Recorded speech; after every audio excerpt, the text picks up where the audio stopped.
All right, Sam here, back with another Daily Fit video, going over a dumbbell. You can do this with anything though. You can do it with a kettlebell, do it with a Y-bell, you can do it with a plate. You can really use anything. What it is a single leg deadlift, okay? So it's a very functional movement. It's one of those movements that I would prescribe to anybody because it's good for balance and it's good for really just overall coordination. It's good for strengthening our posterior chain. So posterior chain, glutes, hamstrings, even our back, low back, and upper back. All think of the back part of our body. That's your posterior chain, okay? So getting a strong posterior chain is gonna make everything in life, honestly, just a lot easier and a lot better, especially, obviously physical and movement and things like that. So with this, when I see this done, I see it done improperly, okay? So before you even pick up a weight, what I want you to practice when you're doing this movement, and again, it's a really good movement, is I want you to keep your knees softly bent, okay? Just a slight bend in the knee, okay? And from here, you're gonna think chest out, shoulders back the whole time. If it helps, you can place your hands either across your chest, but squeeze your elbows to your sides. You can put your hands behind your back if that helps too. Keep your shoulders back. But all you're gonna do is slowly, first movement, it's not reaching your chest forward. It's not reaching forward like that. It's first hips. Notice how when my hips go back, my chest automatically starts to lower, right? It's a good thing. That's the proper way to do it. So again, stick your butt out, butt back. You already feel a little bit of a stretch, a little bit of a tightness in your hamstring. So that's the movement, that's the sensation you're going for when it comes to an RDL, a deadlift, which I've done videos on before, or any type of variation of the deadlift or hinging movement. Your hamstrings tighten, it's a stretch, a lengthening feeling, okay? So that's what you're going after. It's a good thing. So again, knees softly bent, hips go back, that's lowering your chest effectively already. And all I'm gonna do, if I have weight, I'm gonna have it right against my leg, okay? Like legitimately right up against your leg the whole time.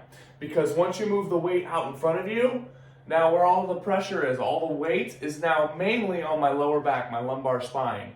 And a lot of times it's when you start to round. Your spine is now in flexion. You flexed the spine, that's where you can fall into issues. You can hurt your lower back. It happens all the time with a deadlift or a hinging movement.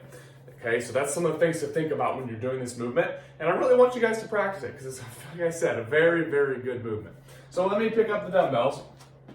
Okay, so again, dumbbell right against your body, okay? And all you're gonna do is soft bend in the knee, just a slight bend. Don't want it straight, don't want it, that's putting pressure on the kneecap, you don't want that. But all we're gonna do is, again, eyes forward, hinge those hips back. I already feel a lengthening in my hamstring. Go very slowly with this movement, okay? And you should go just about, really, when you feel that deep stretch in your hamstring, once you feel it there, if you wanna pause at that, however far you are, pause for a second, and then come up very, very slowly again, back to the starting position. I'll show you again. Slowly, slowly, slowly, whoa, balance. Forgive me. Slowly, slowly, slowly, slowly, slowly.